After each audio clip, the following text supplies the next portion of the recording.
Good morning to you once again on the business desk at this hour. The risk of entities facing liquidation or business rescue has been flagged as a major concern amid the crippling effects of rolling power outages. Big industry has reiterated that jobs are also being lost while economic growth continues to shrink and businesses lose revenue.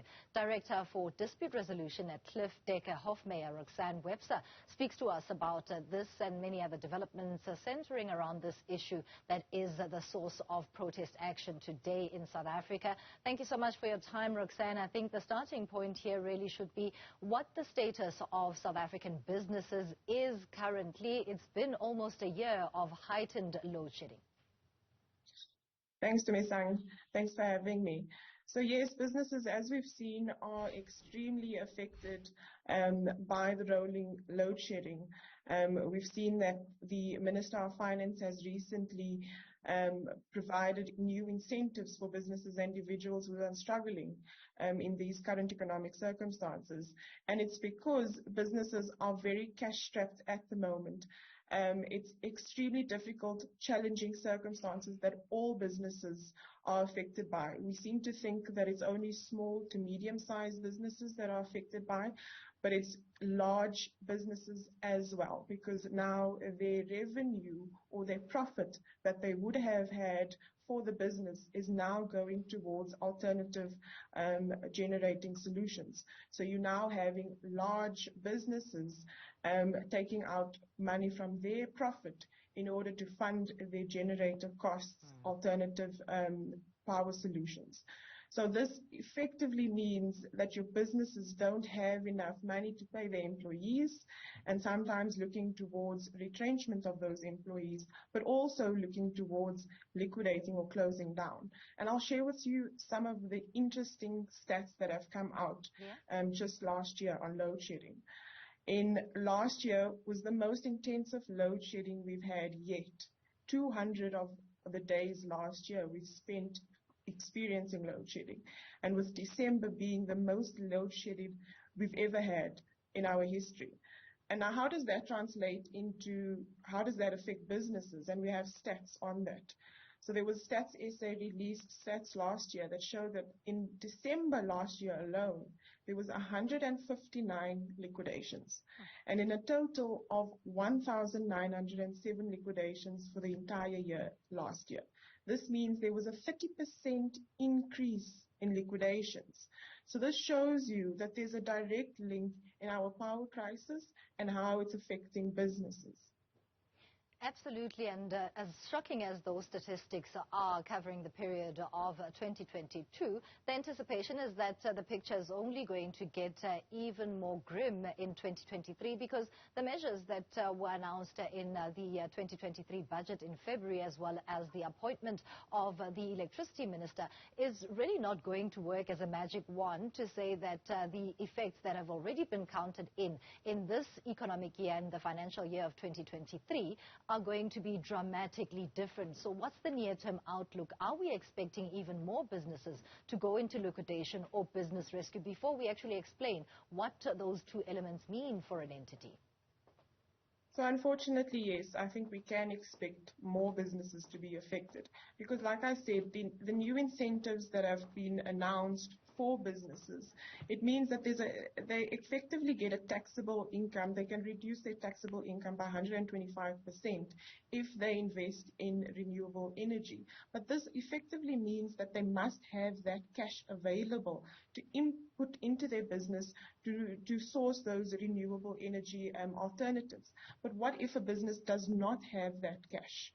Effectively, they can't access those incentives. So it means that those businesses who effectively don't have sufficient funds to access those alternative energy or generating capacity are going to be affected and will result in liquidations, unfortunately.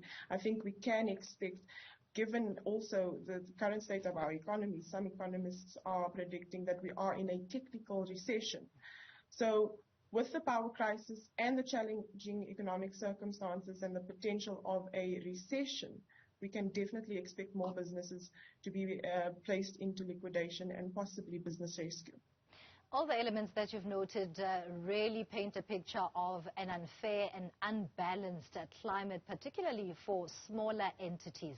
The likes of ShopRite, Astral Foods may survive the storm, but if you think of Dumisang Tradings, if it does exist, it's not going to make it in terms of getting an incentive and also having the revenue to power the generation that is needed for day-to-day running of business.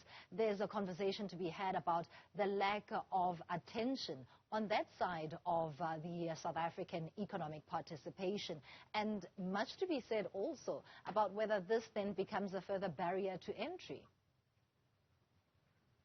Definitely. I think government needs to pay particularly more attention to the type of incentives they do provide and whether it's actually assisting your smaller to medium-sized companies, because as we've said, larger companies probably will have that revenue. They're just simply taking out of their current profit and implementing or using that or ring-fencing it for those generating capacities so they can leverage off the incentives that are being provided. But obviously, your small to medium-sized companies are going to be affected if they not already are. Like we've seen with the liquidation stats, the small to medium-sized businesses are affected already.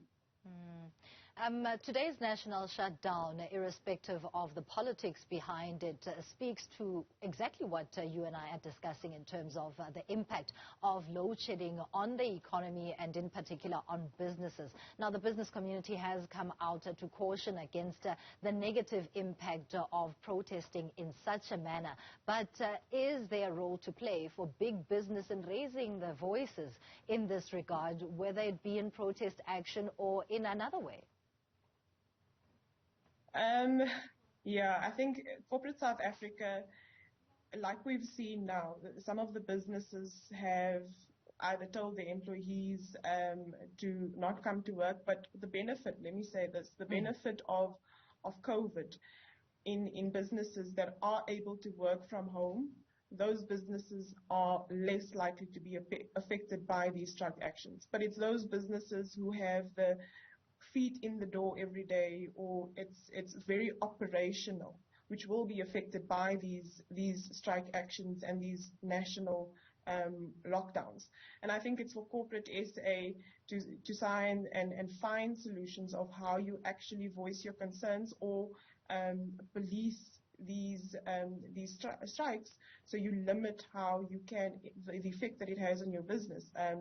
I think we see that with certain strikes, when it comes from an employment-related aspect, those strikes must be properly regulated and must have obtained the necessary approvals before it can go ahead.